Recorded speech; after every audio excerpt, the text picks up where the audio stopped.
Okay, to give you some idea about scamper flow, which you can see there's no rig stuffed in the middle of it. Obviously it's not drilling for oil, I think it's pretty much like the same sort of thing we saw down the road where they're just storing these things. Wait for the cars to go past as usual. Right, so we were talking about these barriers. So there is one there. It's a man-made causeway basically between islands and joining up, linking up. There's another one there, quite a long one. This one now joins us to the biggest island. So we will be crossing over very shortly onto the main island in Orkney. And basically what is happening here is, when the cars are quite finished, to make the Orkneys into a huge harbour for the British. All the islands were like put together, like barricaded off, as you can see there, and to stop submarines, German forces getting into the harbour, getting across these barriers and getting at the British fleet, basically, the Grand Fleet. So there we have it. That's it. There's loads and loads of these little beaches everywhere. It's beautiful. I wish we had the right conditions to make the best of this, but we don't.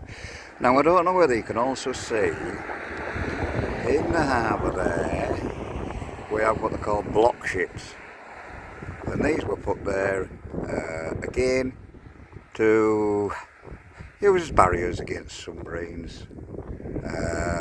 Or any kind of land-based, well not land-based force, but marine force that were trying to cross over and get into the Grand Harbour, into scamper flow, which you can see there.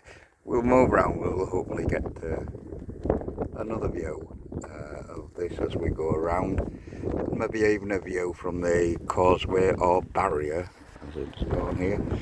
So yeah, what we've got here is a good example of what I was on about earlier, about the block ships.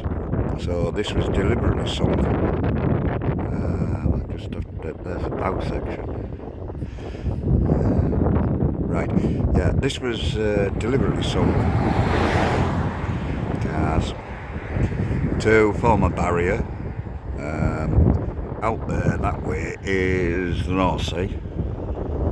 And these ships were then sunk, scuttled, whatever you want to say, this side, and this is the causeway across. No, they call them bars. Right, so over this side as well, you'll see remains of ships. They've been deliberately sunk. Unfortunately, we've got that damn oil rig that spoils everything really.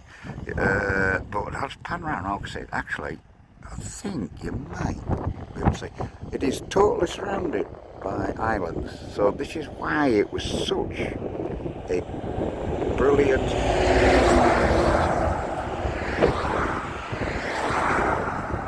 natural port. Anyway, we'll move on. I'll see if I can get some more little bits of ships and everything else. My mates in the dive club, Brian and Kath and Billy and Mark and everybody. Oh, and Jeannie.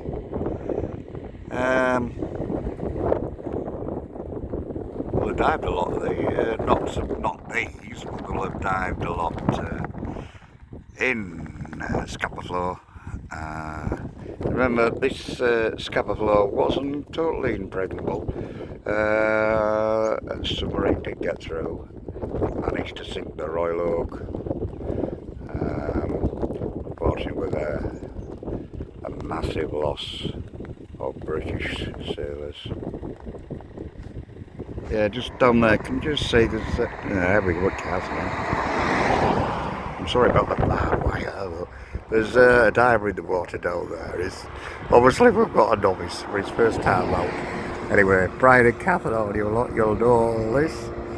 So Anyway, I want to show you just above there. They're going out to these again, more block ships. I mean, obviously he is a novice because you wouldn't bother with block ships, not when you're at Scapa Flow. So obviously we're learning how to dive down here. You can see we've got a flag, white and blue, diving in progress. Nice little pan round, and then we'll move on. Yeah, just another, I'll try and zoom in a little bit if I can. Right, another little view of another block ship. You can see there, that's the big winches there on the block ship, probably part of the bow or the floor. If you look further out here, you can see the mast still standing. If we look around on shore, so not only have we got the block ships, there'll be many more. There's something else blocking this channel. Then we've got the causeway, which what do they call it now? The barrier, whatever you want to call it. But if you look carefully, we've only got that to put with. If I can just, we can see these buildings down here are concrete shelters. Would have had. Can I find any more? Yeah, there is another one up there. And along there. And if I'll try and gently pan out. That's the North Sea out there. Eventually, that's the North Sea. Right, coming round then. Let's try and get round here. Right. Again, this is the opposite side. So now, pan round and on this side, we've got there. Just see it maybe. I know it's blurred. And another one there. I've got it zoomed right in, so it's very difficult to kind of see. But it gives you an idea of how they armed them as well as everything else. Now, last night I wild camped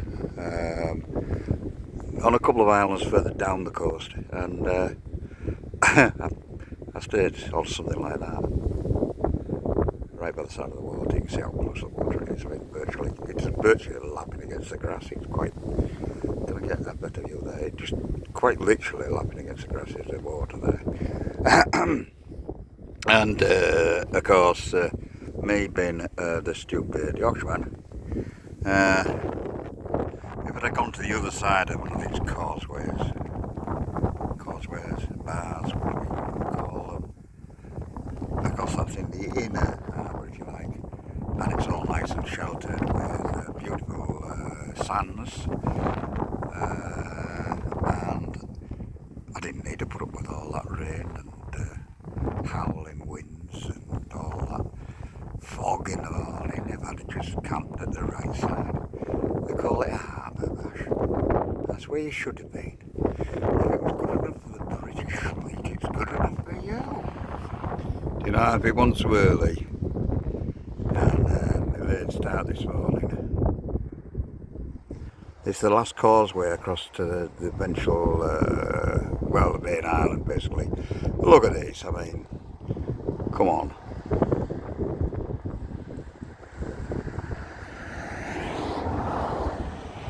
Perfect pitch. The traffic will calm down eventually. Oh, by the way, that in the background, that's a chapel to the Italians that were brought here. Prisoners of war, I do believe it was the same principle up here as what it was in North Yorkshire. They were asked to sign a piece of paper to say they wouldn't escape, and surprise, surprise, the Italians didn't bother.